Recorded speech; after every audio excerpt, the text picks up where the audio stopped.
Hi guys, welcome to Crichari Venkatesh. Match number 54లో Punjab Kings was very very impressive. 37 runs తేడాతో వాళ్ళు LSG మీద విజయం సాధించారు.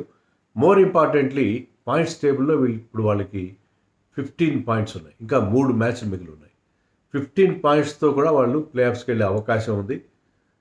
కానీ రిమైనింగ్ 3 మ్యాచెస్లో ఒక్క మ్యాచ్ గెలిచినా చాలు వాళ్ళు ప్లే ఆఫ్ బెర్త్ ఖాయమైపోతుంది.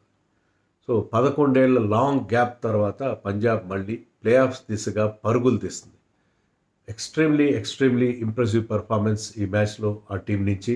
అటు బ్యాటింగ్లో కానీ బౌలింగ్లో కానీ టోటల్గా డామినేట్ చేశారు. టాస్ ఓడిపోయారు, ఫస్ట్ బ్యాటింగ్ చేయాల్సి వచ్చింది. కానీ ఫస్ట్ బ్యాటింగ్ చేస్తూ they put on a massive score of 236 on the board.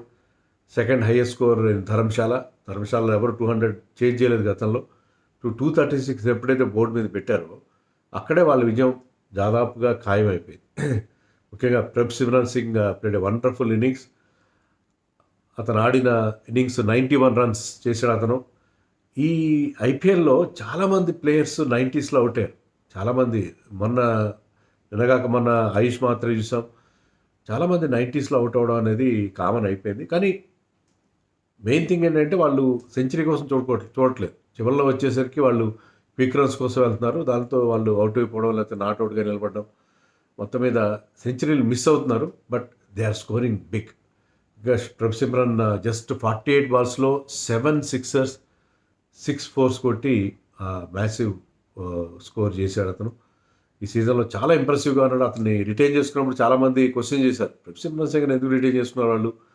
Retain మనకు తెలుసు, ఇద్దరు అన్క్యాప్ ప్లేయర్స్ మాత్రం రిటైన్ చేసుకున్నారు వాళ్ళు. బట్ ఆ స్ట్రాటజీ ఫలించింది.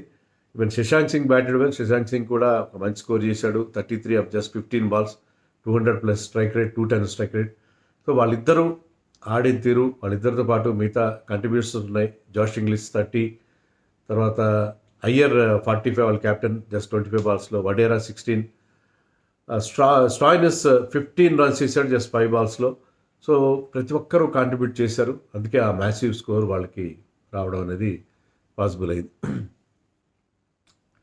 ఎల్ఎస్జీ ఈసారి ఒక పేస్ ఓరియంటెడ్ అటాక్తో దిగారు. ఆకాష్ సింగ్ తీసుకొచ్చారు. మయాంక్ యాదవ్ చాలా ఇంప్రెసివ్ ఇప్పటివరకు. కానీ ఈ మ్యాచ్లో అతను తన 4 ఓవర్స్లో 60 రన్స్ ఇచ్చాడు. చాలా ఎల్ఎస్జీ బౌలింగ్లో most worst figures, combined worst figures, joint worst figures అవి. సో మయాంక్ యాదవ్ ఈ మ్యాచ్లో అంత ఇంప్రెసివ్గా ఏం లేడు. మిగతా బౌలర్స్ కూడా ఎవరు కూడా పెద్దగా ఇంప్రెసివ్గా లేని పరిస్థితి. సో 236 వాళ్ళు బోర్డు మీద పెట్టారు పంజాబ్ కింగ్స్. వాళ్ళు ఎన్ని 6లు కొట్టారంటే 18 6లు కొట్టారు. 4 తక్కువ కొట్టారు, 16 4s కొట్టారు. చిన్న గ్రౌండ్ అది, ఆల్టిట్యూడ్ ఉంటుంది, థిన్ ఎయిర్. సో బాల్ గాల్లోకి ఫ్లై అవుతుంది. ధర్మశాలలో ఫస్ట్ మ్యాచ్ అది. సో ధర్మశాల కండిషన్స్ని వాళ్ళు బ్రహ్మాండంగా యూటిలైజ్ చేసుకున్నారు. 236 రన్స్ బోర్డు మీద పెట్టారు. సో 236 చేంజ్ చేయడం అంత ఈజీ ఏం కాదు.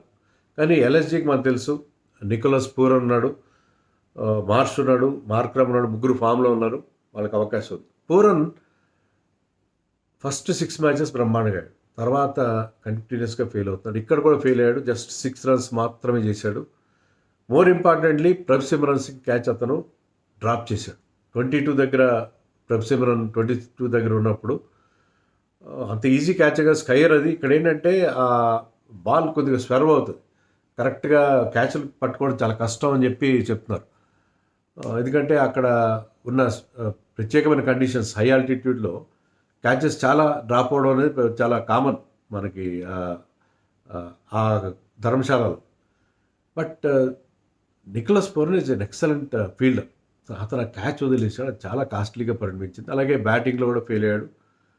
మార్ష్ ఫెయిల్ అయ్యాడు, మార్క్రమ్ ఫెయిల్ అయ్యాడు. వీళ్ళు ముగ్గురు వికెట్లు తీసింది ఎవరంటే హర్షదీప్ సింగ్. ఈ సీజన్లో I have seen some very good spells, particularly Wankhede స్టేడియంలో వాటిలో మంచి స్పెల్స్ ఆఫ్ ఫాస్ట్ బౌలింగ్ చూసాను. ఓవరాల్గా ఈ సీజన్లో మనకి ఏంటంటే ఎక్కువగా బ్యాటింగ్ డామినేషన్ కనిపించింది. బౌలర్స్కి ఎప్పుడూ కానీ హెల్ప్ లేదు. కానీ ఇక్కడ Harshdeep Singh bowled a wonderful first spell.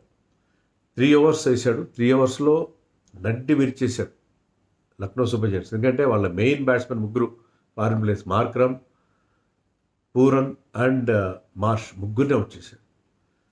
Ball swing చేశాడు. ఈ బ్రాట్ ద బాల్ ఇన్. కొన్ని బాల్స్ బయటికి వెళ్ళాయి, ఎక్స్ట్రా బౌన్స్ వచ్చింది. అతను తర్వాత చెప్పింది ఏంటంటే వీళ్ళు పంజాబ్ ప్లేయర్స్ ప్రభ్ సిమ్రాన్ కానీ హర్దీప్ కానీ వీళ్ళందరికీ అనుభవం ఏంటంటే బికాజ్ వాళ్ళు పంజాబ్కి ఆడతారు కాబట్టి హిమాచల్ ప్రదేశ్లో ఈ ధర్మశాలలో కూడా చాలా మ్యాచ్లు ఆడతారు. వాళ్ళకి ఈ గ్రౌండ్ ఈ కండిషన్స్ అన్నీ బాగా తెలుసు. అతను చెప్పింది ఏంటంటే మ్యాచ్ తర్వాత ఇక్కడ బాల్ సెకండ్ హాఫ్లో బాగా స్వింగ్ అవుతుంది. ఎందుకంటే ఇంకా వాతావరణం కూల్ అవ్వడం వల్ల బాల్ స్వింగ్ అవుతుంది. అలా స్వింగ్ అనేది బాగా చూసాం మనం. Swinging the ball like anything. Left arm pacer bowling over the wicket and bringing the ball into the right hander. Right హ్యాండర్కి ఆ బాల్ లోపలికి తీసుకురావడం అనేది చాలా చాలా ఇంప్రెసివ్ పర్ఫార్మెన్స్. అండ్ కొన్ని బాల్స్ బయటికి తీసుకెళ్ళాడు. అన్నీ లోపలికి తీసుకొచ్చినా ప్రెడిక్టబుల్ అవుతాడు. అలా కాకుండా ఈ took some balls away from the right hander and కొంత ఎక్స్ట్రా బౌన్స్ కూడా వచ్చింది. Even when mark Jansen was bowling, mark Jansen height వల్ల కూడా ఎక్స్ట్రా బౌన్స్ వస్తుంది కదా. సో పర్ఫెక్ట్ కండిషన్స్ దాన్ని చక్కగా ఉపయోగించుకున్నాడు. ఓవరాల్గా అతని ఫిగర్స్ ఏంటి, ఫస్ట్ 3 overs వేసాడు. ఓవరాల్గా అతని figures 4 overs 16 runs 3 wickets. So Prabh Simran and Harshdeep ఇద్దరికిద్దరు Prabh Simran man of the match ఇచ్చారు.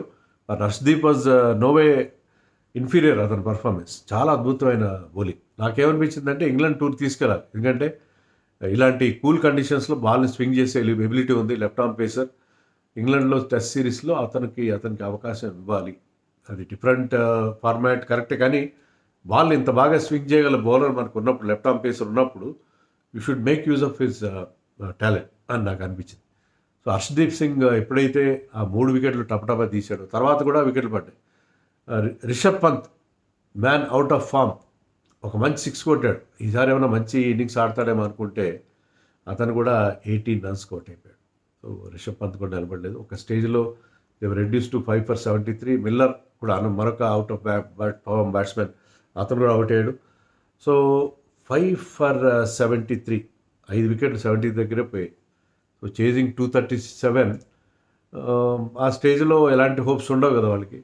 కానీ there was a very good partnership between Ayush Badoni and Samad. ఇద్దరు కలిసి 81 runs యాడ్ చేశారు. Badoni batted very well. But ఏంటంటే బదోని బ్యాటింగ్ చేసిన, సమద్ బ్యాటింగ్ చేసిన, they were fighting a losing battle. 81 runs క్విక్గానే యాడ్ చేశారు, 4 6 కొట్టారు. కానీ అల్టిమేట్గా దానివల్ల పెద్ద ఉపయోగం లేదు. They manage just 199 in there 20 overs. All out అవ్వలేదు, 7 wickets మాత్రం పడ్డాయి.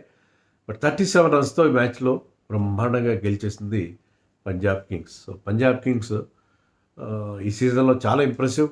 టైటిల్ గెలుస్తారో లేదో తెలియదు మనకి, ఇంతవరకు టైటిల్ గెలవని టీం అది. ఒకసారి ఫైనల్కి వెళ్ళారు ఆ 2014లో. సో ప్లే ఆఫ్స్కి వెళ్ళడం ఆల్మోస్ట్ సర్టన్గా కనిపిస్తుంది. సో చాలా వరకు క్లియర్ అయిపోయింది. మనకి ఏంటంటే ఈ 4 teams, RCB already right on top. RCB, Punjab, Mumbai Indians and of course Gujarat Titans అందుకంటే తక్కువ మ్యాచ్లు ఆడారు. ఈ 4 టీమ్స్ ప్లే ఆఫ్స్కి వెళ్ళిపోవడం ఆల్మోస్ట్ సర్టన్గా కనిపిస్తుంది. But there could be twists and turns. We have to wait and see. See you later.